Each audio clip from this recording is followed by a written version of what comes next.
सबसे पहले शुरुआत शहजाद जी आपसे करी जाए। भाई सरकार तो सरकार है ना, 303 सांसद आपके पास है, अब आप ही हल्ला मचाएंगे, आप ही नारे लगाएंगे तो कैसे चलेगा सदन, बताइए ना। दीपक जी, ये आज की लोकसभा की तस्वीर है। देखिए वेल ऑफ द हाउस में कौन है। ये विपक्ष के लोग जो है वो वेल ऑफ द हाउस में जाकर हुड़दंग मचा रहे हैं, जबकि स्पीकर उनसे कह रहे हैं कि स्लोगनियरिंग नहीं कर सकते हैं। और अभी आपको पता होगा, जी के संवाददाता ने बताया होगा कि 11:30 बजे और 2:30 बजे 2 मीटिंग वाइस प्रेसिडेंट मतलब कि जो चेयरमैन होते राज्यसभा के, उन्होंने बुलाई और उसमें दोनों में ही कांग्रेस पार्टी और आम आदमी पार्टी नदारद रही। इसका मतलब कि वो चाहते ही नहीं कि सदन सुचारू रूप से चले। अगर उनकी मंशा होती तो 70 घंटे दोनों सदन के बर्बाद करने के बदले वो चाहते तो 1 मिनट के अंदर राहुल गांधी से माफी मंगवा लेते, क्योंकि राहुल गांधी ने क्या कहा कि विदेशी हस्तक्षेप होना चाहिए। बाकी तो बयान छोड़ दीजिए, विदेशी हस्तक्षेप का बयान उन्होंने दिया और वो बयान एक बार नहीं कई बार दिया गया है। निकोलस बर्न्स के साथ मैंने इसी चैनल पर आपको वो सुनाया है उस बात को। जॉर्ज सोरोस का ट्वीट कैसे प्रवीण चक्रवर्ती ने सपोर्ट किया वो भी सुनाया है। मणिशंकर अय्यर कटोरा लेकर कैसे गए थे और उसी समय दिया गया जब पुलवामा को आतंकी हमला नहीं कह रहे थे,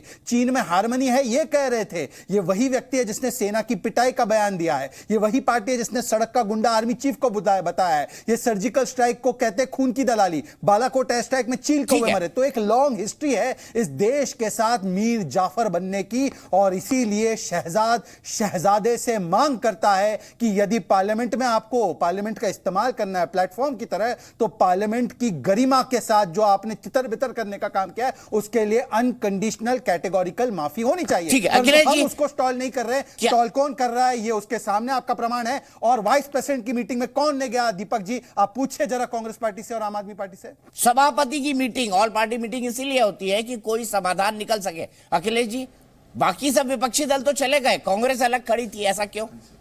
आम आदमी पार्टी और कांग्रेस, ये शहजाद पूनावाला जी आरोप लगा। देखिए, जब ये लोग झूठ बोलते हैं, इन्हें पहली बार है कि 2014 के बाद चुनी हुई सरकार सदन को डिस्टर्ब कर रही है, क्योंकि सदन में बहस होगा तो इनकी बखिया उधड़ जाएगी। स्पीकर ने राज्यसभा में अनुमति दी नेता प्रतिपक्ष को बोलने का। खड़गे जी खड़े होकर बोलना शुरू किए, इनके मंत्री शोर मचाने लगे। वो दिखा, वो लाइव में दिखा।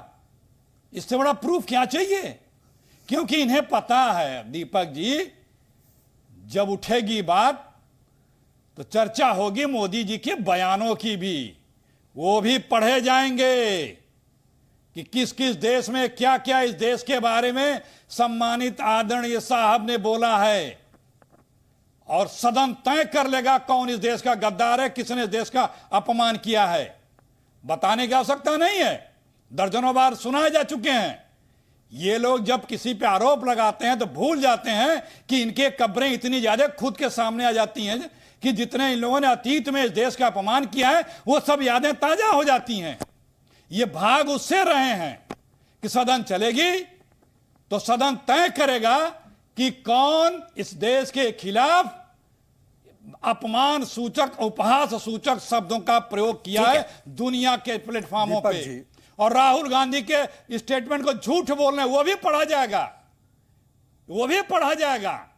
लो मैंने क्या कहा, पोल खुल जाएगी इनकी, पोल खुल जाएगी। पीएम पे प्रिविलेज लगा है। दीपक जी अब देखिए, आपने मुझे क्योंकि मौका दिया है काउंटर करने का, तो मैं 10-15 सेकंड। अच्छा एक मिनट अखिलेश जी 10 सेकंड। हाँ 10 सेकंड ही लूं। 10 सेकंड ले लीजिए अखिलेश जी, मैं दोनों को ही उतना वक्त दे रहा हूँ, मैं रोक भी नहीं रहा हूँ टोक भी नहीं रहा हूँ, अपनी बात रखिए जी।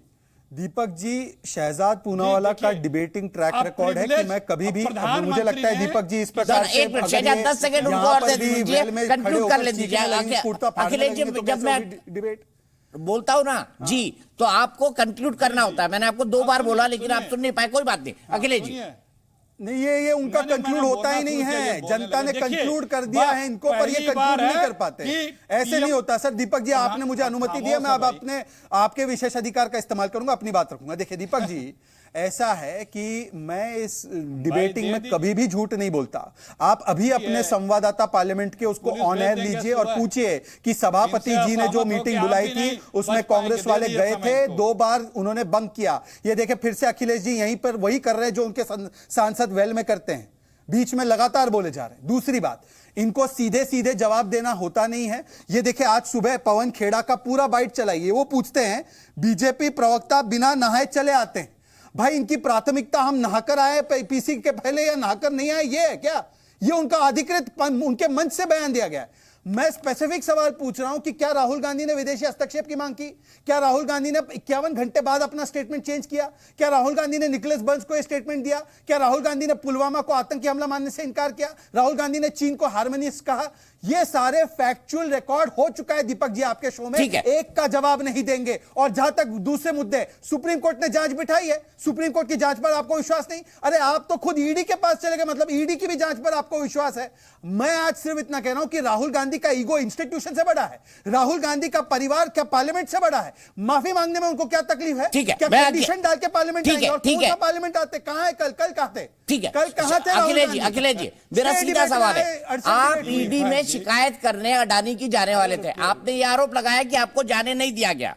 अब राहुल जी और सोनिया जी की जांच अगर ईडी करे वो गलत, लेकिन आप जो जांच के लिए उसको कहने जाने वाले थे वो सही, ये कैसे भाई? मतलब आप मान रहे ईडी सही काम करती इसीलिए आप चाहते थे ईडी से अडानी की जांच हो? देखिए, जब इसका भी जवाब दूंगा, लेकिन पहले मैं जवाब दूं।